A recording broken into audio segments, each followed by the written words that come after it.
Biden also said that there is, and I'm quoting here, no evidence that the city of Mariupol has fallen to Russia. Now, it comes after Moscow tried to claim victory there, saying Russian forces have successfully liberated the port city in Ukraine. Now, some 2,000 soldiers and about 1,000 civilians are still believed to be holding out inside the vast Azovstal steel plant inside the city. Kyiv is demanding that Moscow open a humanitarian corridor to let civilians leave safely. President Putin called off plans today to storm that complex. Instead, in a televised meeting, he told his defense minister to completely seal off the area. Our report now on the steel plant that has become a symbol of Ukrainian resistance. The vast Azovstal steel plant, seen here in footage from Russian state television. It's the last part of Mariupol under Ukrainian control after nearly 2 months of heavy fighting. With much of the strategic port in ruins, President Putin has claimed victory in the city and told his defense minister to seal off its defenders in their last stronghold. I consider the proposed storming of the industrial area pointless. I order to abort it. There is no need to climb into these catacombs and crawl underground through these industrial facilities. Block off this industrial area so that not even a fly can get through. Will never succeed in dominating. But in Washington, US President Joe Biden dismissed Putin's claims. It's questionable whether he does control Mariupol. One thing for sure we know about Mariupol, he should allow humanitarian corridors to let people on that steel mill and other places are buried under rubble to get out. That's what any head of state would do in such a circumstance. And so there is no evidence yet that Mariupol is completely fallen. Ukrainian authorities have also urged Moscow to open humanitarian corridors to allow those sheltering in the heavily bombarded Azovstal plant to flee. These pictures provided by the plant's defenders show some of the hundreds of civilians said to be sheltering in bunkers below the steelworks. But previous efforts to organize evacuations from Mariupol have had little success. Some 100,000 residents are thought to still be living among the ruins.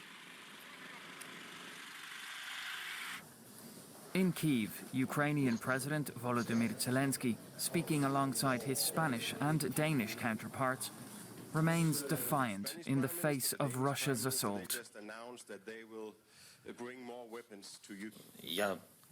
I know that they've captured most of Mariupol a long time ago. We're very aware of that. But there is a part of our city where our servicemen remain, and they'll stay there for now.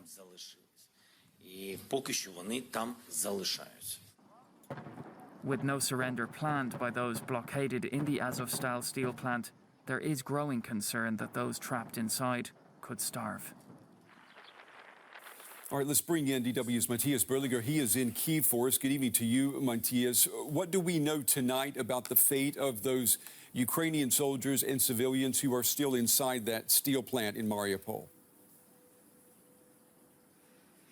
Not a lot, I'm afraid, but we know that an estimated 2,000 servicemen and maybe 1,000 civilians, maybe more, maybe less, are still on that territory, and that the attack that has been going on for the past few days has been aborted, and that Putin has, as we have seen, ordered to seal it off, which means that he is probably trying to starve these people because, of course, their supplies are limited, their supply of ammunition is limited, and the mayor has said today that there's little hope for a corridor to evacuate at least the civilians or all of these people, because no ceasefire could be achieved, and there have been attempts, of course, to do that, but they have failed so far because the shelling had continued during that time. There will certainly be, I guess, attempts to establish another corridor or to maybe exchange those people trapped there for prisoners. All these things are being discussed, but for the moment, of course, the Russians have the upper hand. They can just starve them or just keep them in there as long as they want. And Matthias, we are also getting reports tonight of mass graves that have been found near Mariupol. What more do we know about that?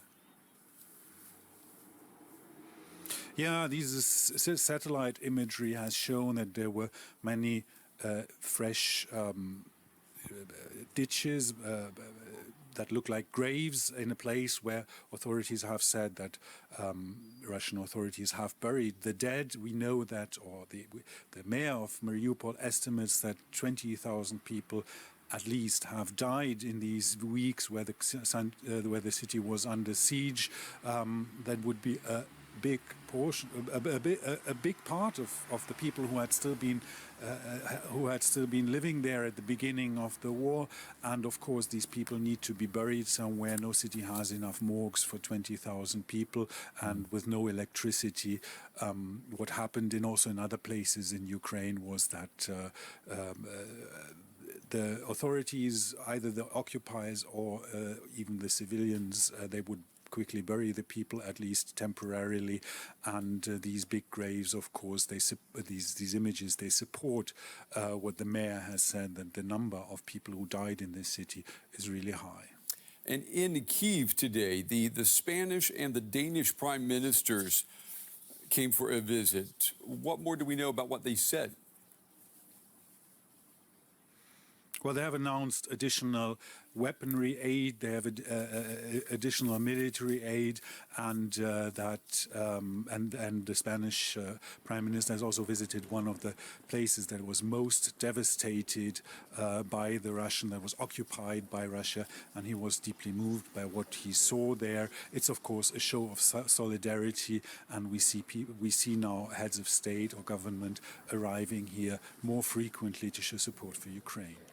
GW's Matthias Berlinger with the latest tonight from Kyiv. Matthias, as always, thank you.